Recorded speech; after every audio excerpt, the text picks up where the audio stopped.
Smart ক্লাসে সকলকে আরও একবার স্বাগত। আশা করি তোমরা সকলেই খুব ভালো আছো। তো ক্লাস 12-এর আমরা নির্দিষ্ট সমাকলন করছিলাম। তো নির্দিষ্ট সমাকলনে অনেক কটা পার্ট হয়ে গেছে। আগের পার্টে আমরা সংক্ষিপ্তর 28 দাগ পর্যন্ত অঙ্কগুলো করেছিলাম। অঙ্কগুলো ইম্পর্টেন্ট অঙ্ক ছিল, বেশ কিছু অঙ্ক। আজকে আমরা 29 দাগ থেকে শুরু করব অঙ্কগুলো, এবং আজকে যে অঙ্কগুলো হবে প্রত্যেকটা অঙ্ক খুব ইম্পর্টেন্ট, এবং শেষের দিকের যে অঙ্কগুলো রয়েছে সেই অঙ্কগুলো কিন্তু প্রত্যেকটা পরীক্ষায় আসার মতো, এবং বিগত বছরগুলোতেও কিন্তু এই ধরনের প্রশ্ন এসেছে। তো একটা অঙ্ক মিস করবে না, প্রত্যেকটা অঙ্ক খুব ধরে ধরে বোঝানোর চেষ্টা করব। তো চলো শুরু করি আজকের ক্লাস।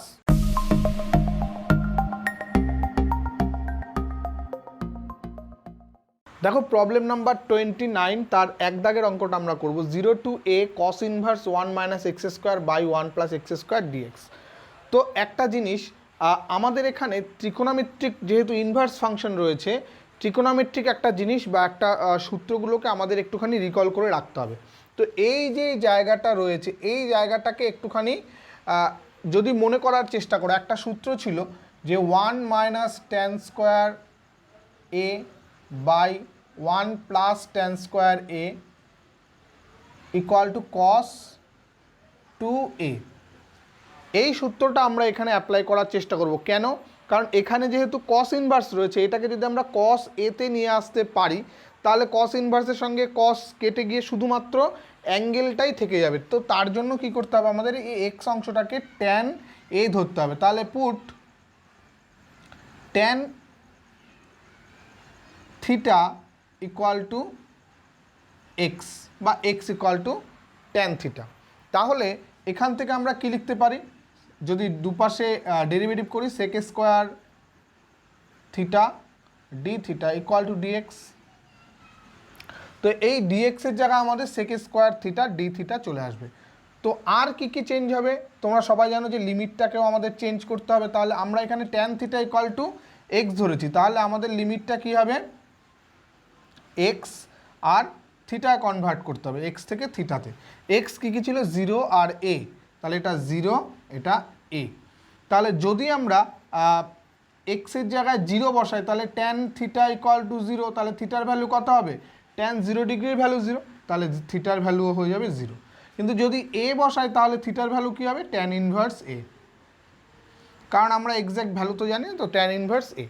তো এই জায়গাটা আমাদের চলে আসবে 0 to tan inverse a cos inverse, এটা কত, 1 - tan² theta by 1 + tan² theta. আর dx এর জায়গায় আমরা কি লিখব, sec² থিটা d থিটা। আমাদের লিমিটটাও থিটাতে কনভার্ট হয়ে গেছে। তো এইবার এই জায়গাটাকে আমরা কি লিখতে পারবো, cos 2a। তাহলে এর যে লিমিট রয়েছে 0 to tan ইনভার্স a, আর এখানটা হয়ে যাবে cos inverse cos 2 theta into এখানে sec² থিটা d থিটা। ঠিক আছে? তো এই জায়গাটায় কসের সঙ্গে এই cos ইনভার্সের সঙ্গে cos অমিট হয়ে গিয়ে শুধুমাত্র 2 থিটা থাকবে। তাহলে 0 to tan inverse a 2 theta sec² theta d theta. তো এখানে বুঝতেই পারছো, এখানে আমাদের বাই পার্টস করতে হবে। তোমরা এটাকে আলাদাভাবে নিয়ে করতে পারো, অথবা একবারে যদি তোমরা ভুল হওয়ার চান্স না থাকে, নিজেদের উপরে কনফিডেন্স থাকে, তাহলে তোমরা এটাকে একবারেও করতে পারো। তো এটাকে আলাদা করে যদি করি, তাহলে আমরা কি করব, এই 2টাকে বাইরে নিয়ে এসে 2 0 to tan inverse a theta sec² theta d theta. তো এই অংশটাকে আমরা ইন্টিগ্রেশন করি, theta sec² theta d theta. তো ফার্স্ট ফাংশন কী হবে, theta, theta first function integration sec² theta d theta minus integration over ddx নয় dd theta of theta integration over sec² theta d theta, তার আবার সম্পূর্ণটা d theta.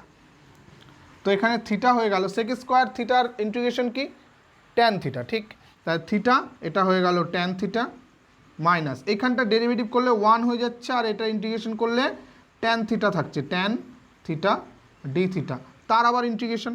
তাহলে এটা theta tan theta, tan থিটার integration কি, tan থিটাকে আমরা sin by cos লিখতে পারি। তাহলে সেখান থেকে আমরা এটাকে একবারও লিখতে পারি log of mod sec theta plus এখানে সি লিখতে পারো অথবা নাও লিখতে পারো। এবার যখন আমরা এইটুকুর ভ্যালু জেনে গেলাম এইটা, তাহলে এখানে জাস্ট পুট করে দিলেই হবে। তাহলে 2 ইন্টু লিমিট ওভার এখানে theta tan theta minus log mod sec theta 0 to tan inverse a. আচ্ছা, এখানে দেখো আমরা যখন এই জায়গায় ভ্যালুগুলো বসাবো ট্যান থিটা ট্যান ইনভার্সের, তখন আমাদের সুবিধা হয়ে যাবে। কিন্তু যখন এই সেক থিটার জায়গায় বসাবো, থিটার জায়গায় ট্যান ইনভার্স এ বসাবো, তখন আমাদের এখানে ক্যালকুলেশনে একটু সমস্যা হবে। তার জন্য আমরা যদি সরাসরি ভ্যালুটাকে বের করে নিই, অর্থাৎ ধরো ট্যান ইনভার্স এ থিটার জায়গায় এটা বসবে ইকুয়াল টু থিটা, তাই তো? তাহলে ট্যান থিটা ইকুয়াল টু হয়ে যাচ্ছে এ। তো ট্যান থিটা এ যদি হয় তাহলে সেক থিটার ভ্যালু কত হবে? Sec theta equal to root over 1 plus tan square theta, তাহলে 1 প্লাস এ স্কোয়ার। তাহলে সেক থিটার জায়গায় আমরা 1 প্লাস এ স্কোয়ার বসিয়ে দিতে পারবো। তো এবার লিমিট বসাই, ট্যান ইনভার্স এ বসাবো, তো এই জায়গায় 2 থাকছে বাইরে, থিটার জায়গায় আসবে ট্যান ইনভার্স এ into tan theta. Tan theta মানে কি? এ, তাহলে ট্যান থিটা মানে হয়ে যাবে এ, তাহলে এটাকে আমরা সামনে লিখতে পারি ইন্টু এ মাইনাস লগ, তো এখানে কি বললাম সেক থিটার জায়গায় কি বসবে? Root over 1 plus a square. এবার জিরো যখন বসাবো, যখন এই থিটার জায়গায় জিরো বসাবো এই অংশটা জিরো হয়ে যাচ্ছে। আচ্ছা, সেক জিরো, যখন এই থিটার জায়গায় এটা বসাবো, সেক জিরোর ভ্যালু কত? কস জিরোর ভ্যালু 1, তাহলে সেক জিরোর ভ্যালুও 1, তাহলে লগ 1 এর ভ্যালু আবার 0। তাহলে আমাদের জিরো পার্টটা দেখো বেশিরভাগ ক্ষেত্রেই বসাতে হয় না, তো জিরো পার্টটা এখানে আর বসাতে হলো না। আমরা যদি একটু সিম্পলিফাই করি, এই 2টাকে গুণ করে দিই, তাহলে হচ্ছে 2a ট্যান ইনভার্স এ মাইনাস এখানে 1 প্লাস এ স্কোয়ার তার whole to the power half হিসাবে লিখতে পারি। লগের মধ্যে যদি পাওয়ার হাফ থাকে তাহলে হাফটা সামনে আসবে, তাহলে হাফ, আর এই বাইরের 2টা এখানে গুণ হবে, তাহলে 2 into half log 1 plus a square. আর একটু সিম্পলিফাই 2a ট্যান ইনভার্স এ, এই হাফ আর 2 কেটে গিয়ে লগ 1 প্লাস এ স্কোয়ার। এটা হলো আমাদের অ্যান্সার। ঠিক আছে, খুব ইম্পর্টেন্ট অঙ্ক। আমি প্রথমেই বলেছিলাম আজকে যেই অঙ্কগুলো করবো প্রত্যেকটা খুব ইম্পর্টেন্ট অঙ্ক, তো এই অঙ্কটাও কিন্তু তার মধ্যেই পড়ে, খুব ইম্পর্টেন্ট একটা অঙ্ক। নেক্সট প্রবলেম 29-এরই 2 দাগের অঙ্কটা, লিমিট রয়েছে কি 0 to 1/√2 sine inverse x by 1 minus x square whole to the power 3/2 dx. তো অঙ্কটার ক্ষেত্রে তোমরা সিম্পলি বুঝতে পারছো সাইন ইনভার্স এক্সকে আমাদের জেড ধরতেই হবে। তো তার আগে আমরা একটা কাজ যদি করে নিই, আমি যদি এরকম করে নিই 0 টু 1/√2, তাহলে আমাদের বুঝতে আর কি একটুখানি সুবিধা হবে। সাইন ইনভার্স এক্স ডিএক্স, এই জায়গায় দেখো 1 plus x square whole to the power 3/2 আছে, তাহলে whole x to the power 3/2 মানে কি? X into root over x, তাই তো? X into x to the power half. তাহলে এখানেও তাই, অর্থাৎ 1 minus x square into root over 1 minus x square, root over 1 minus x square, এইরকম রয়েছে। এবার দেখো আমাদের বুঝতে সুবিধা হচ্ছে, তখন আমরা কি করব? এবার আমরা ধরবো কি put sign inverse x equal to z. তাহলে সাইন ইনভার্স এক্স যদি জেড হয় তাহলে আমরা দুপাশে ডেরিভেটিভ করব, এর ডেরিভেটিভ করলে 1/√1 minus x square dx equal to dz. আরও একটা জিনিস আমরা যদি একটুখানি কনভার্ট করি, তাহলে x equal to sine z, ঠিক আছে? সেরকমভাবেও লিখতে পারি। এবার আমাদের কি করতে হবে? লিমিটটাকে চেঞ্জ করে নিতে হবে। লিমিটটাকে যদি চেঞ্জ করি এক্স এবং জেড এর মধ্যে লিমিটটা চেঞ্জ হবে। তো 0 আর 1/√2 আছে, তাহলে এটা 0 আর 1/√2। তাহলে যদি 0 বসাই তাহলে এক্সের জায়গায় 0 বসবে, সাইন কতর ভ্যালু 0 হয়? সাইন 0-এর ভ্যালু 0 হয়, তাহলে জেডের ভ্যালু 0। আচ্ছা, এবার এক্সের ভ্যালু যখন 1/√2, সাইন কতর ভ্যালু 1/√2 হয়? সাইন π/4 এর মান 1/√2 হয়, তাহলে জেডের জায়গায় কত বসছে? π/4, 45 ডিগ্রি। তাহলে লিমিটটা চেঞ্জ হয়ে গেল, আমাদের লিমিট চেঞ্জ হয়ে গেল 0 টু π/4। আচ্ছা, এবার সাইন ইনভার্স এক্স ইকুয়ালটা আমরা ধরেছিলাম জেড, আর ডিএক্স কোনটা কোনটা হবে? এই যে দেখো এই অংশটুকু নিয়ে হয়ে গেল dz, dx by root over 1 minus x square, এটা হয়ে গেল ডিজেড। তাহলে এটা হয়ে গেল ডিজেড। এইবার পড়ে থাকছে শুধু 1 মাইনাস এক্স স্কোয়ার। তাহলে 1 মাইনাস এক্স স্কোয়ার জিনিসটা কি? দেখো x equal to sine z, তাহলে 1 minus x square equal to কী হবে? 1 মাইনাস সাইন স্কোয়ার জেড, বা এটা 1 মাইনাস সাইন স্কোয়ার জেড মানে কস স্কোয়ার জেড। তাহলে নিচে হচ্ছে আমাদের কস স্কোয়ার জেড। এবার দেখো আমাদের খুবই সহজ একটা রাস্তায় চলে আসবে, π/4 0 টু π/4। কস স্কোয়ার জেডকে যদি ওপরে তুলে দিই সেক স্কোয়ার জেড ডিজেড। এবার দেখো আমরা একটু আগে এই পোর্শনটুকু করেছি, তাহলে সিম্পলি এই পোর্শনটুকু আবার আমাদের করতে হবে। তাহলে first function z, sec square জেডের ইন্টিগ্রেশন করলে ট্যান জেড মাইনাস, এবার জেডের ডেরিভেটিভ হবে 1 আর সেকের ইন্টিগ্রেশন হলো ট্যান, আবার ট্যানের ইন্টিগ্রেশন করতে হবে লগ সেক জেড 0 টু π/4। আমি একটুখানি স্টেপ জাম্প করেছি, যাদের এই জায়গাটা বুঝতে অসুবিধা হলো তারা আগের অঙ্কটা একটুখানি রিক্যাপ করে দেখে নাও, একদম সেম অঙ্কটা করেছি, সেই জায়গায় তোমরা এটাকে আলাদা করে বাই পার্টসে করে নিও, এখানে মান বসাতে পারো। তো এবার সিম্পলি জাস্ট আমরা ভ্যালুগুলো বসিয়ে দিই, π/4 tan π/4 minus log sec π/4 minus 0 বসালে এটা জেড 0 ইন্টু সামথিং 0 হয়ে যাবে, লগ সেক 0, সেক 0 ভ্যালু 1, তাহলে লগ 1 এর ভ্যালু এটাও 0, তাহলে আমাদের 0 পোর্শনটা আর বসাতে হবে না। তাহলে এই জায়গায় চলে আসছে কি π/4 থাকছে tan π/4 এর ভ্যালু 1 আর লগ সেক π/4 মানে হলো লগ সেক π/4 এর মান হলো √2, তাহলে এখানে 2 টু দি পাওয়ার হাফ লিখতে পারি, তাহলে π/4 minus log 2 to the power half, এই হাফটা তাহলে সামনে আসবে, π/4 মাইনাস হাফ লগ 2, এই হয়ে গেল আমাদের অ্যান্সার। এখান থেকে হাফ কমন নিয়েও লিখতে পারো অথবা এইটুকু রেখে দিলেও কোনো প্রবলেম নেই। তাহলে এই অঙ্কটাও কিন্তু আমি বারবার বলছি প্রত্যেকটা অঙ্ক আজকের ইম্পর্টেন্ট, এই অঙ্কটাও খুব ইম্পর্টেন্ট একটা অঙ্ক। নেক্সট প্রবলেম নাম্বার 29, তার 3 দাগের অঙ্কটা একদম আগের অঙ্কটার মতোই কিন্তু একটুখানি ডিফারেন্ট রয়েছে। আগের অঙ্কটা আমাদের কি ছিল, এখানে দেখো আমি ডিএক্স লিখতে ভুলে গেছি, মিস্টেক। দেখো এখানটায় 0 to 1 tan inverse x dx 1 plus x square 3/2, তো এটাকেও আমরা কিন্তু ভেঙে ওই রকম আগেরটা যেমন করেছিলাম সেই রকম করে নেব। তাহলে এটা হবে 1 plus x square √1 plus x square. ঠিক, এবার আমরা কি করবো, এই ট্যান ইনভার্স এক্সটাকে জেড ধরবো, put tan inverse x equal to z. তাহলে এর ডেরিভেটিভ করলে দুপাশে 1/1 plus x square dx equal to dz. এখানে দেখো একটা জিনিস মজার, আগেরটাই রুটের অংশটুকু চলে গেছিলো ডিএক্সের সঙ্গে, এবার কিন্তু রুটের বাইরের অংশটুকু যাবে, এই জায়গায় কিন্তু ভুল করলে চলবে না।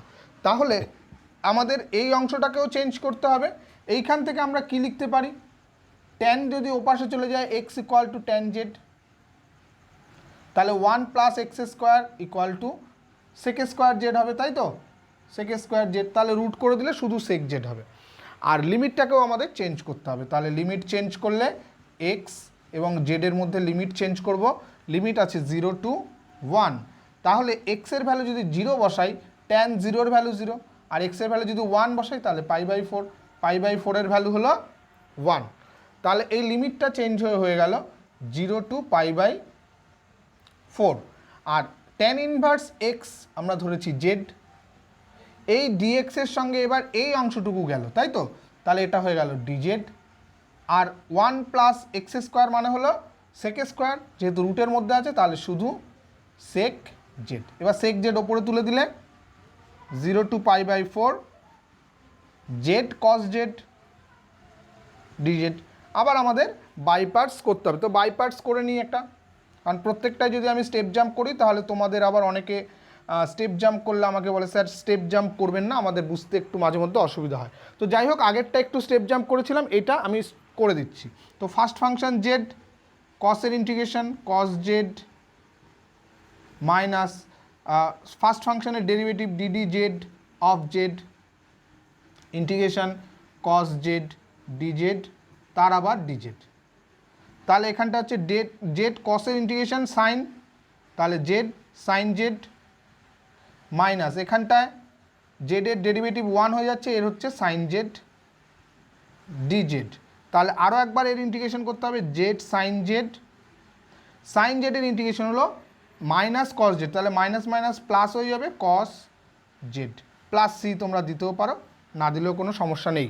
তাহলে এই জায়গাটায় হয়ে যাচ্ছে কি z sine z plus cos z 0 to π/4। তাহলে ভ্যালু বসিয়ে দিই, π/4 বসালে কত হচ্ছে দেখো, π/4 সাইন π/4 প্লাস কস π/4 মাইনাস 0 বসালে 0 ইন্টু এটা 0 হয়ে যাচ্ছে, এইটা শুধু থাকবে মাইনাস কস 0।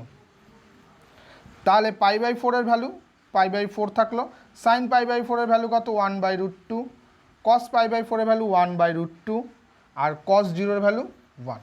তাহলে এখান থেকে যদি আমরা 1/√2টাকে কমন নিই থাকছে π/4 প্লাস 1 মাইনাস 1। এটা হলো আমাদের অ্যান্সার। ঠিক আছে, এই অংশটা আমাদের বাই পার্টসের জন্য কাজে লেগেছিল। হ্যাঁ, তোমরা বাই পার্টসটাকে পাশে করে নিয়ে সরাসরি এখানে মান বসাতে পারো, কোনো প্রবলেম নেই। তো নেক্সট প্রবলেমে চলে আসি।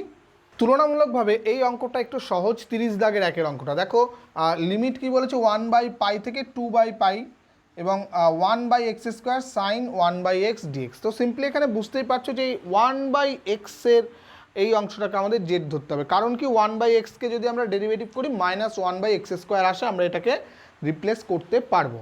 তো আমরা কি করব, put 1/x equal to z. তাহলে 1/x এর ডেরিভেটিভকে আমি একটু আগেই বললাম -1/x², তাই তো, dx ইকুয়াল টু dz। তাহলে 1/x² dx equal to minus dz, এটা আমরা এখানে পুট করতে পারবো। এবার তাহলে আমাদের লিমিটগুলোকে চেঞ্জ করতে হবে। তাহলে এক্স জেড, এক্সের ভ্যালু কী আছে 1/π, আরেকটা হলো 2/π। দেখো সিম্পলি এখানে 1/x ইকুয়াল টু যদি জেড হয় তাহলে জাস্ট এগুলো একটুখানি উল্টে যাবে, তাহলে এটা হয়ে যাবে পাই আর এটা হবে π/2। তাহলে আমাদের নিচের অংশটা আসছে হলো পাই, ওপরটা আসছে π/2। এবং যখন আমরা 1/x² dx-টাকে নিয়ে যাব তখন কিন্তু মাইনাস dz হবে, তাহলে সামনে একটা মাইনাস থাকছে, সাইন 1/x, তাহলে 1/x-কে জেড ধরেছি, তাহলে সাইন জেড, আর এই dx এবং 1/x² dx equal to minus dz, minus dz। তাহলে সিম্পলি সাইন জেডের ইন্টিগ্রেশন কী হয়, সাইন জেডের ইন্টিগ্রেশন প্লাস হয়ে যায় কস জেড, মানে মাইনাস কস জেড হবে। তাহলে যেহেতু মাইনাস রয়েছে সামনে তার জন্য মাইনাসটা প্লাস হয়ে গেল, এবং পাই থেকে π/2। তাহলে জাস্ট আমরা সিম্পলি মানটা বসিয়ে দিই, cos π/2 মাইনাস cos পাই। cos π/2 মানে কত, cos π/2 এর ভ্যালু হলো 0 আর cos পাই এর ভ্যালু হলো -1, তাহলে এটা 0 মাইনাস অফ -1 হয়ে গেল 1। এটা হলো আমাদের অ্যান্সার। দেখো আগের অঙ্কগুলোর তুলনায় কিন্তু এই অঙ্কটা একটুখানি সহজ অঙ্ক ছিল, আগের 29 দাগের অঙ্কগুলো একটু টাফ, তুলনামূলকভাবে একটু টাফ ছিল। তো নেক্সট প্রবলেমে চলে আসি। নেক্সট প্রবলেমে আমরা চলে আসি, এটা 30-এর 2 দাগের অঙ্কটা দেখো, 0 to π/2 √sin phi cos to the power 5 phi d phi। তো এই রকম অংশ থাকলে আমরা কি জানি, যার পাওয়ার অড আছে তার অপোজিটটাকে আমরা জেড ধরি। তো এখানে সিম্পলি বোঝাই যাচ্ছে সাইন ফাই এবং কস টু দি পাওয়ার এখানে অড রয়েছে, অর্থাৎ বিজোড় সংখ্যা রয়েছে, তাহলে আমাদের sine phi equal to z ধরতে হবে। তাহলে সাইন ফাই ইকুয়াল টু যদি জেড ধরি, ডেরিভেটিভ করলে cos phi d phi equal to dz হবে। তো এইটাকে তার জন্য আমাদের আগে একটুখানি সাজিয়ে নিতে হবে। হ্যাঁ, 0 টু π/2 √sin phi, আমরা সব কিছু সাইনে নিয়ে আসবো, এইটাকে একটা শুধুমাত্র কসে আলাদা করে রাখবো, তাহলে cos to the power 4 phi থাকবে, আর এই cos phi d phi এটাকে আমরা আলাদা করে রাখবো এর জন্য শুধুমাত্র। তাহলে এই কসটাকে আমরা সাইনে কনভার্ট করব কিভাবে, 0 to π/2 √sin phi, cos square phi সমান সমান কত, এটাকে আমরা cos স্কোয়ার phi তার whole square cos phi d phi লিখতে পারি। আরও একটা লাইন করি, 0 টু π/2 √sin phi, এটা মানে 1 মাইনাস সাইন স্কোয়ার থিটা, তাহলে 1 মাইনাস সাইন স্কোয়ার phi তার whole square cos phi d5। এবার দেখো আমরা সব সাইনের জায়গায় জেড বসিয়ে দিতে পারবো আর এই অংশটাকে আমরা ডিজেড করে দিতে পারবো। তার জন্য আমাদের এই লিমিটটাকে চেঞ্জ করতে হবে। লিমিটটা চেঞ্জ করে কি হবে, এক্স এবং জেডে কনভার্ট করতে হবে। 0 to π/2 আছে আমাদের লিমিট। তাহলে এক্সের জায়গায় যদি সরি এখানে এক্স নয়, এটা ফাই রয়েছে, তাহলে ফাই দিয়ে করতে হবে। ফাই থেকে আমরা জেডে কনভার্ট করব। ফাইয়ের ভ্যালু যদি 0 হয় তাহলে সাইন 0 এর ভ্যালু 0, সাইন π/2 যদি হয় সাইন π/2 এর ভ্যালু 1, তাহলে 0 to 1, তাহলে 0 to 1 সাইন ফাই মানে জেড, তাহলে জেড টু দি পাওয়ার এটা হাফ, আর এটা 1 মাইনাস জেড স্কোয়ার হয়ে যাবে, তার স্কোয়ার, এটা ডি জেড। তো সিম্পলি আমরা এটাকে ফর্মুলায় ভেঙে দিই। Z to the power half থাকবে, এটা হবে 1 minus 2 z square plus z to the power 4 d z. Z to the power half দিয়ে সবগুলোকে গুণ করব। 0 to 1 z to the power half minus 2 z to the power half, আর 2 যোগ করলে কত হবে, 5/2 হবে। হাফ এবং 2 যদি যোগ করি, হাফ এবং 2 যেহেতু গুণ করলে পাওয়ারটা যোগ হয়ে যায়, আর এখানে Z to the power 4 plus half যোগ করলে 4 দুগুণে 8, 9/2 হবে। এটা হলো ডিজেড। এবার সিম্পলি আমরা ইন্টিগ্রেশন করে দিই। Z to the power half এর ইন্টিগ্রেশন করলে কত হবে, হাফের সঙ্গে 1 যোগ হবে, তাহলে হবে 3/2, তাহলে নিচে আসবে 3/2, আর z to the power 3/2 minus 2, এখানে জেড টু দি পাওয়ার 5/2 আছে, 1 যোগ করলে হবে জেড টু দি পাওয়ার 7/2, তাহলে এটা 7/2 নিচে আসবে। এর পরের অংশটা এইটা রয়েছে, তো এইটার যদি ইন্টিগ্রেশন করি জেড টু দি পাওয়ার 9/2, তাহলে হয়ে যাবে জেড টু দি পাওয়ার 11/2, নিচে আসবে 11/2। তাহলে জাস্ট এগুলোকে আমরা ওপরে তুলে দিই। এখানে লিমিট কত আছে, 0 to 1। একটা জিনিস দেখো, যদি 0 বসাই, এই জেডের ভ্যালু 0 বসালে সবগুলোই 0 চলে আসবে, তাহলে আমাদের 0-র ভ্যালুটা বসাতেই হবে না, শুধু 1 বসালে এগুলো প্রত্যেকটা 1 হয়ে যাবে। শুধুমাত্র এগুলো তুলে দিলে যেই নাম্বারটা আসছে সেই নাম্বারটাই থেকে যাবে। তাহলে হয়ে যাচ্ছে ওপরে 2/3 এটা, আর এটা কত হবে, মাইনাস 2/7 ইন্টু 2, তাহলে 4/7, আর এটা হবে কত, 2/11। তাহলে এগুলো যোগ করলেই কিন্তু আমাদের অ্যান্সার চলে আসবে। ঠিক আছে, তো এই অঙ্কটাও বেশ ভালো একটা অঙ্ক। এটা আমরা যখন ওই স্পেশাল টাইপ বিশেষ আকারে সমাকলন করেছিলাম সেখানে এই পার্টটুকু শিখেছিলাম, কিন্তু লিমিট বসানোটা এখানেও শিখতে হবে। হ্যাঁ, নেক্সট অঙ্কে চলে আসবো। নেক্সট প্রবলেম আমরা চলে আসি 31 দাগের অঙ্কটা। দেখো এই অঙ্কটা খুব ভালো আরেকটা অঙ্ক। 0 to π sine cube x cos cube x, দুটোই অড রয়েছে। আমরা স্পেশাল টাইপের যখন অঙ্কগুলো করেছিলাম তখন পড়েছিলাম যে দুটোই যদি অযুগ্ম সংখ্যা হয় তাহলে যে কোনোটাকে আমরা ধরতে পারি। ঠিক আছে, তো এখানটা আমরা কি ধরতে পারি, দেখো একটা জিনিস, যদি আমরা sine x equal to z ধরি, তাহলে লিমিটটাকে যখন আমরা চেঞ্জ করব, যেহেতু 0 to π আছে, তাহলে সাইন 0-র ভ্যালুও 0, আবার সাইন পাইয়ের ভ্যালুও 0, তাহলে সেক্ষেত্রে আমাদের লিমিট 0 to 0 হয়ে যাচ্ছে। কিন্তু যদি আমরা cos x equal to z ধরি, cos x ইকুয়াল টু যদি জেড ধরি, তাহলে কি হবে, cos 0-র ভ্যালু 1, cos পাইয়ের ভ্যালু হলো -1, তাহলে 0 to -1 1 to -1 একটা পোর্শন দেখা যাবে। তো অথবা আমরা কি করতে পারি, একেবারে নর্মাল ইন্টিগ্রেশন করে তারপরে আমরা ভ্যালু বসাতেও পারি। তো যাই হোক, আমরা cos x ইকুয়াল টু যদি জেড ধরে করি তাহলে কি হবে, ডেরিভেটিভ করলে minus sine x dx equal to dz, তাই তো। আর লিমিট চেঞ্জ করার কথা বলছিলাম এক্স এবং জেড, তাহলে 0 আর পাই বসালে, 0 বসালে 1, পাই বসালে -1, তাহলে এটা চেঞ্জ হয়ে যাবে 0 to 1 to -1। এবং আমাদের কি করতে হবে, এই কস তো রয়ে গেল, আমরা এখানটা লিমিটটা এখনই না চেঞ্জ করে আমাদের আগে একটুখানি এই জায়গাটাকে আনার জন্য এই অংশটাকে চেঞ্জ করতে হবে। Sine square x into cos cube x into sine x dx, এরকম যদি লিখি, এই যে দেখো এবার sine x dx equal to আমরা মাইনাস ডিজেড লিখতে পারবো। এবার দেখো আমরা লিমিটটাকে চেঞ্জ করে 1 to -1 করছি। এইটা মানে কত হবে, মাইনাসটা ওপাশে গেলে মাইনাস ডিজেড, তাহলে মাইনাস সামনে দিলাম, ডিজেড লিখলাম। আচ্ছা, কস কিউব এক্স মানে হলো জেড কিউব হয়ে গেল, আর সাইন স্কোয়ার মানে হলো 1 মাইনাস কস স্কোয়ার, তাহলে 1 মাইনাস কস স্কোয়ার মানে হলো জেড স্কোয়ার। ঠিক আছে, বোঝা গেল? এবার জাস্ট আমরা এই মাইনাসটাকে তুলে দিয়ে এই লিমিটগুলোকে আপার লিমিটটাকে ছোটো ও লোয়ার লিমিট যেহেতু এখানে -1 ওপরে আর 1 নিচে আছে, আমরা এটাকে চেঞ্জ করতে পারি, সামনের মাইনাসটাকে অমিট করে দিই, অথবা আমরা এরকম রেখে দিও, আমরা লিমিট বসানোর সময় আমাদের অ্যাডজাস্ট হয়ে যাবে।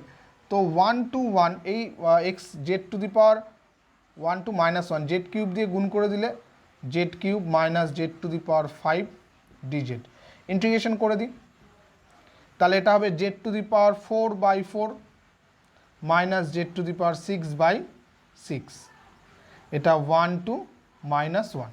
তাহলে প্রথমে যদি -1 বসাই, দেখো আমাদের কি হবে, যেহেতু দুটোই ইভেন নাম্বার আছে, তাহলে 1/4 মাইনাস 1/6, আবার যখন এই 1 বসাবো মাইনাস বসবে একটা সামনে, 1/4 মাইনাস 1/6, তাহলে দেখো দুটো জিনিস তো একই হয়ে যাচ্ছে, এই অংশটা মাইনাস এই অংশটা, তাহলে এটা হয়ে যাচ্ছে 0। ঠিক আছে, আমরা নেক্সট অঙ্কে চলে আসি, 32 number, problem number 32, 1 to e log x তার হোল স্কোয়ার dx। তো বুঝতেই পারছো এখানে আমাদের এটাকে বাই পার্টস করতে হবে, কিন্তু বাই পার্টস করলেও আমাদের দুবার করতে হবে, তার বদলে আমরা যদি এখানে সাবস্টিটিউশন ইউজ করি তাহলে বাই পার্টসটা কিন্তু আমাদের একবার করলেই হবে। আমরা কি করতে পারি, log x equal to z ধরতে পারি, তো log x যদি জেড ধরি তাহলে 1/x dx equal to dz হবে, কিন্তু এই x তো আমাদের কোথাও নেই 1/x, তাহলে কি করতে হবে, dx equal to x dz লিখতে পারি, তাহলে এই এক্সটাকে জেড দিয়ে যদি প্রকাশ করতে পারি তাহলেও হবে আমাদের। দেখো log x ইকুয়াল টু যদি জেড হয়, এখান থেকে আমরা কি লিখতে পারি, x equal two E to the power Z লিখতে পারি না, তাই তো? তাহলে আমরা dx ইকুয়াল টু কি লিখতে পারবো, dx equal to E to the power z DZ. ঠিক, আমাদের লিমিটটাকেও চেঞ্জ করতে হবে, লিমিট এক্স আর জেডকে যদি চেঞ্জ করি 1 to e, তাহলে 1 বসালে log 1 এর ভ্যালু 0, তাহলে 0, আর e বসালে log e এর ভ্যালু 1, তাহলে এটা হয়ে যাচ্ছে 0 to 1, আর log x তার হোল স্কোয়ার মানে জেড স্কোয়ার, আর dx মানে হচ্ছে হলো e to the power z d z. তো সিম্পলি এটাকে আমরা সহজ হয়ে যাবে আমাদের এটাকে বাইপার্টস করা, তো বাইপার্টসটা যদি আমরা সাইডে করে নিই, z square e to the power z d z, তো কী হবে, ফার্স্ট ফাংশন জেড স্কোয়ার, তাহলে z square first function e to the power জেডের integration e to the power z, minus first ফাংশনের ডেরিভেটিভ হবে 2z, আর ই টু দি পাওয়ার এক্সের একবার integration e to the power z বলতে e to the power z d z. 2টাকে যদি সামনে আনি, দেখো আরেকবার আমাদের এটাকে আবার বাইপার্টস করতে হবে, তার first function Z E to the power z minus, এবার ফার্স্ট ফাংশনের ডেরিভেটিভ 1 হয়ে গেছে, এখানে শুধুমাত্র ই টু দি পাওয়ার জেড হবে, তাহলে ব্যাপারটা কি হবে, z square e to the power z minus 2z e to the power z minus minus plus 2 e to the power z. এবার আমরা শুধুমাত্র এখানে পুট করব, তাহলে এটা হবে z square e to the power z minus 2z e to the power z plus 2 e to the power z 0 to 1, e to the power জেডটাকে আমরা কমনও নিতে পারতাম, কোনো প্রবলেম নেই। এবার যদি 1 বসাই তাহলে কি হবে, দেখো জেডের এই সব জায়গায় তো 1 বসে, তাহলে শুধুমাত্র ই মাইনাস 2e প্লাস 2e, আর যখন 0 বসাবো এটা 0 এটা 0, শুধুমাত্র 2 ই টু দি পাওয়ার 0 তার মানে 1, তাহলে শুধুমাত্র -2 হবে, যেহেতু সামনে একটা মাইনাস থাকবে তাই, তাহলে এটা কেটে গেল, তাহলে থাকছে আমাদের e -2, এটা হলো আমাদের অ্যান্সার। ঠিক, নেক্সট প্রবলেম হলো 33 দাগের একের অঙ্কটা, দেখো 0 to π/2 sin x cos x 2 cos square x plus 3 sin square x dx। তো এই জায়গাটা আমাদের কি করতে হবে, আমাদের হয় সাইনটাকে কসে অথবা কসটাকে সাইনে কনভার্ট করে নিয়ে যদি আমরা করি, তাহলে দেখো কি আসছে ব্যাপারটা, 0 to π/2 sine x cos x রেখে দিলাম এখানে, কারণ আমরা কোনটাকে কনভার্ট করব আমরা এখনও বলছি না, আমরা এই কসটাকে যদি সাইনে কনভার্ট করি তাহলে 2 × 1 - sin square x plus 3 sin square x dx. তো এটাকে আরও সিম্পলিফাই করলে 0 to π/2 sin x cos x by এখানে কত হয়ে যাবে 2 - 2 sin square x plus 3 sin square x dx। তাহলে আরও যদি সিম্পলিফাই করি 0 to π/2 sin x cos x by two, এটা minus two sine square x, আর এখানে plus three sine square x, তাহলে প্লাস সাইন স্কোয়ার এক্স থাকছে শুধু। এবার দেখো আমরা যদি sine x equal to z ধরি তাহলে কস এক্স ডিএক্স হয়ে যাবে ডিজেড, আর এখানটায় টু প্লাস জেড স্কোয়ার আকারে চলে আসবে, একটা সিম্পল আকার আসছে। তো আমরা কী করব, put sine x equal to z, তাহলে এখানে cos x dx equal to DZ, আর লিমিট চেঞ্জ করলে এক্স আর জেড যদি চেঞ্জ করি, লিমিট আমাদের 0 to π/2 আছে, তাহলে 0 to π/2, এক্সের ভ্যালু যদি 0 বসায় সাইন 0 এর ভ্যালু 0, এক্সের ভ্যালু যদি π/2 বসায় সাইন π/2 এর ভ্যালু 1, তাহলে এটা হয়ে যাচ্ছে আমাদের 0 to π/0 to 1। তাহলে দেখো এই cos x dx equal to হয়ে যাচ্ছে ডিজেড, সাইন এক্স হয়ে গেল জেড, তাহলে জেড ডিজেড, আর নিচে থাকছে 2 প্লাস জেড স্কোয়ার।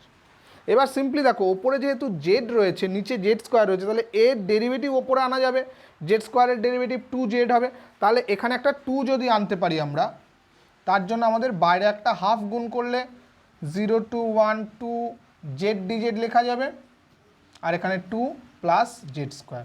এবার দেখো এর ডেরিভেটিভ ওপরে না, কারণ 2 প্লাস জেড স্কোয়ার এর ডেরিভেটিভ করলে কত হবে, দেখো 2 প্লাস জেড স্কোয়ার এর ডেরিভেটিভ যদি করি 2 এর ডেরিভেটিভ 0, আর জেড স্কোয়ারের ডেরিভেটিভ 2z, তাহলে 2z ডিজেড রয়েছে, তাহলে এটা হয়ে যাবে কি 1/2 লগ অফ মড, নিচেরটা এখানে মড দেওয়ার দরকার নেই যেহেতু জেড স্কোয়ার একটা স্কোয়ার টার্ম অবশ্যই পজিটিভ হবে, এটা আমাদের 0 to 1, তাহলে হাফ যখন 1 বসাবো লগ কত হয়ে যাবে 2 প্লাস 1 স্কোয়ার 1, তাহলে 3, মাইনাস যখন 0 বসাবো লগ 2 প্লাস 0 2, তাহলে এটাকে যেহেতু মাইনাস রয়েছে তাহলে এটা ভাগের ফর্মুলা চলে আসবে, হাফ লগ 3/2, এটাই হলো আমাদের answer, half log 3/2।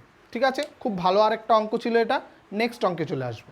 Next problem যেটা আমরা করব 33-এর 2 দাগের অঙ্কটা খুব ইম্পর্টেন্ট অঙ্ক, কারণ এখানে একটা টুইস্ট আছে, এখানে লিমিট যখন আমরা বসাবো না সেই জায়গাটায় কিন্তু আমাদের খুব ভালো করে মনোযোগ সহকারে দেখতে হবে। তা এটা আমরা 0 to π লিখলাম, যখনই এরকম থাকবে, আমাদের স্পেশাল ফাংশন যখন করেছিলাম তখন কিন্তু এই অংশগুলোকে কী করেছি, ভেঙে নিয়েছিলাম গুণিতক করে, তাহলে এটাকে আমরা 3 সাইন স্কোয়ার x/2 প্লাস 3 কস স্কোয়ার x/2 করে লিখতে পারি, প্লাস 2 ইন্টু সাইন এক্সটাকে আমরা আবার অংশকোণে ভেঙে দিই, 2 sign x/2 cos x/2 plus এটাকে কস x/2 কস square x/2 minus sine square x/2, এরকম আকারে ভেঙে দিলাম 0 to π dx। তাহলে এই জায়গায় সাইন কটা আসছে কস কটা আসছে সেগুলো যদি আমরা তুলনা করে লিখি, এখানে দেখো 2 সাইন স্কোয়ার x/2 প্লাস এটা মিলে 4 cos square x/2 plus 4 sine x/2 cos x/2। ঠিক, এবার দেখো আমরা কি করতে পারি, এটাকে আমরা যদি উভয় পক্ষে ওপরে নিচে কস স্কোয়ার x/2 দিয়ে ডিভাইড করে দিই তাহলে কি আসছে সেটাও আমাদের একটু দেখতে হবে। এখানে হয়ে যাবে তাহলে কস স্কোয়ার x/2 দিয়ে ভাগ করলে অ্যাকচুয়ালি ওপরে সেক স্কোয়ার x/2 হবে, যেহেতু আমরা ভাগ করছি, তাহলে কস স্কোয়ার x/2 দিয়ে যদি এটাকে ভাগ করি তাহলে 2 ট্যান স্কোয়ার x/2 হবে, এখানে 4 হয়ে যাবে শুধু কস স্কোয়ার x দিয়ে, আর এটাকে একটা কস কেটে গিয়ে আরেকটা কস এই সাইনের নিচে থেকে ট্যান x/2 হবে। ঠিক আছে, এবার দেখো এখান থেকে আমরা একটা হাফ কমন নিচ্ছি, হাফ যদি কমন নিই তাহলে 0 to π, ওপরে থাকছে সেক স্কোয়ার x/2 dx, আর এইটা কি হবে, এখান থেকে 2 যেহেতু কমন নিয়ে নিয়েছি আমরা, tan square x/2 plus 2 tan x/2 plus 2 থাকছে, তাহলে আমরা +1 লিখতে পারি।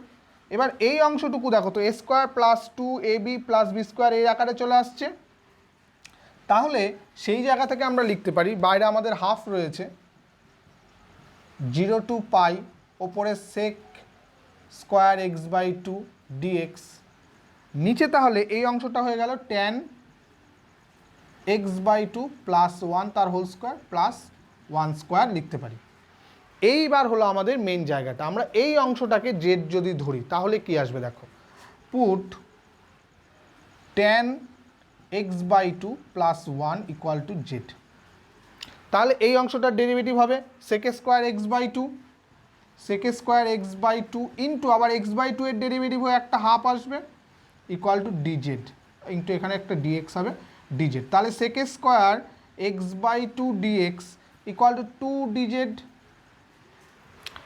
আমরা এবার লিমিটটাকে চেঞ্জ করব, এই জায়গায় হলো আসল মজা এখানে, এক্স এবং জেডে লিমিটটা চেঞ্জ করব। দেখো আমরা এক্সের ভ্যালু 0 আর পাই নিচ্ছি, তাহলে এক্সের ভ্যালু যখন 0 নিলাম তাহলে এটা ট্যান 0 হয়ে গেল, ট্যান 0 এর ভ্যালু 0 তাহলে 1, তাহলে এটা হয়ে গেল 1। এবার যখন পাই বসাবো এটা হয়ে যাবে কত, pi by two. Tan pi by two এর ভ্যালু কত, ট্যান পাই বাই টু কিন্তু আনডিফাইন্ড অর্থাৎ ইনফিনিটি, তাহলে ইনফিনিটি প্লাস 1 সেটাও ইনফিনিটি, তাহলে এটা হয়ে গেল ইনফিনিটি। তাহলে লিমিট কি হয়ে গেল, দেখো এখানে 2 যখন আসবে লিখেই করি, 0 জায়গায় আসবে 1 to infinity, sec square x by টুকে আমরা লিখবো টু জেড, টু ডিজেড, আর নিচে এটা হয়ে যাবে, এটাকে জেড ধরেছি তাহলে জেড স্কোয়ার প্লাস 1। তাহলে এই 2 এর সঙ্গে এই 2 কেটে গেল, থাকছে শুধু 1 to infinity dz by 1 plus z square লিখতে পারি। তাহলে এটা কি ট্যান ইনভার্স এক্সের ইন্টিগ্রেশনের ফর্মুলা না, তাহলে tan inverse z 1 to infinity, 1 to infinity. তাহলে যদি 1 বসাই, ট্যান কতর ভ্যালু 1, পাই বাই 4 এর ভ্যালু 1, তাহলে tan inverse tan inverse 1 minus tan inverse infinity. তাহলে ট্যান ইনভার্স 1 মানে কত, pi by 4 minus tan inverse infinity, আমি একটা জিনিস ভুল করলাম, লোয়ার লিমিটটাকে আমি আগে বসিয়ে দিয়েছি, আমরা তো আপার লিমিট আগে বসাবো। তাহলে tan inverse infinity minus tan inverse 1, তাহলে ট্যান ইনভার্স ইনফিনিটি মানে কত, পাই বাই 2 এর ভ্যালু তো ইনফিনিটি হয়, মাইনাস পাই বাই 4, তাহলে পাই বাই 2 মানে 90 ডিগ্রি, পাই বাই 4 মানে 45 ডিগ্রি, তাহলে 90 থেকে 45 বাদ গেলে আবার 45 অর্থাৎ পাই বাই 4। এটা হলো আমাদের অ্যান্সার। খুব ইম্পর্টেন্ট, ভেরি ভেরি ইম্পর্টেন্ট একটা অঙ্ক। কেন, কারণ এই ইনফিনিটি কিন্তু এখানটা আমরা নিয়ে আসতে হচ্ছে, কারণ আগে যতগুলো অঙ্ক করেছি কোথাও কিন্তু আমরা এই ইনফিনিটিকে লিমিট হিসাবে আনিনি, ঠিক আছে। তো পরবর্তী অঙ্কটায় চলে আসবো, মোস্ট ইম্পর্টেন্ট আরও একটা অঙ্ক। দেখো 0 to pi by 2 x dx by 1 plus cos x. দেখো আগের অঙ্কগুলোতে আমাদের কখনো এক্স ডিএক্স আকারে ছিল না, যদিও এটা স্পেশাল ফাংশনের অঙ্কগুলোর মধ্যে আমাদের এরকম টাইপের অঙ্ক ছিল। তো আমরা কি করব, সরাসরি দেখো খুব সুন্দর একটা অঙ্ক, কারণ এই টাইপের অঙ্ক কিন্তু পরীক্ষায় দিয়ে থাকে। এক্স ডিএক্সকে আমরা নিচের অংশটা দেখো 1 প্লাস কস এক্স, তাহলে 1 প্লাস কস টু থিটার ফর্মুলা কি, 2 কস স্কোয়ার থিটা, তাহলে এখানে হবে 2 cos square x by 2। Just এটাকে উল্টে দাও, 0 টু পাই বাই 2, আর এই 2টা বাইরে আসলো 1/2 হিসাবে, ওপরে গেলে x sec square x by 2 dx হয়ে গেল। তাহলে এবার তো এটাকে আমরা বাই পার্টসে করতেই পারি, তো বাই পার্টসে যখন করব আমরা কি করব, x sec square x by 2 dx, তাহলে ইন্টিগ্রেশন করলে এটা first function x integration sec square x by 2 dx minus এর ডেরিভেটিভ হবে, ডেরিভেটিভ করলে 1, তাহলে সেক স্কোয়ার এখানটায় integration of sec square x by 2 dx, তার আবার ডিএক্স দিয়ে এখানে ডিডিএক্স একটা লিখে দিই, ডিডিএক্স অফ এক্স। তাহলে সেক স্কোয়ার এক্স বাই 2 এর ইন্টিগ্রেশন কী হবে, ট্যান এক্স বাই 2 বাই 1/2 হবে, যেহেতু এক্সের নিচে 1/2 রয়েছে, তাহলে 1/2টা এখানে 2 হিসাবে সামনে আসবে, তাই তো, মাইনাস এখানেও একটা 2 আসবে, তাহলে 2 ট্যান এক্স বাই 2 ডিএক্স। তাহলে এই জায়গাটায় 2x tan x by 2 minus 2, এটা কত হবে, লগ সেক এক্স বাই 2, আবার একটা যেহেতু নিচে এক্স বাই মানে এক্সের সঙ্গে হাফ গুণ আছে, তাহলে সেটা সামনে 2 হিসাবে গুণ আসবে, তাহলে এটা হয়ে যাবে 4, তাহলে 2x tan x by 2 minus 4 log sec x by 2। Just এখানে আমরা এবার পুট করব, তাহলে হাফ সামনে আছে একটা, এটা হচ্ছে কত, 2x tan x by 2 minus 4 log sec x by 2 0 to pi by 2। তাহলে যখন আমরা পাই বাই 2 এই হাফটাকে গুণ করে দিতে পারি একটা করে 2, আবার সবার পরেও গুণ করলেও কোনো অসুবিধা নেই। তাহলে যখন পাই বাই 2 বসাচ্ছি এখানে পাই হয়ে যাচ্ছে ট্যান x/2 আছে, তাহলে π/2 বসালে এটা π/4 হয়ে যাবে, মাইনাস 4 লগ, এটাও সেক π/4 হয়ে যাবে। এবার যখন 0 বসাবো এটা 0 হয়ে যাবে, এটা সেক 0 এর ভ্যালু 1, লগের ভ্যালু লগ 1 এর ভ্যালু 0, তাহলে 0 আর দরকার নেই। তাহলে এই হাফটা আমরা গুণ করে দিই ভেতর দিকে, কি হবে দেখি। হাফ গুণ করে দিলে এখানে π/2, আর tan π/4 এর ভ্যালু কত, 1,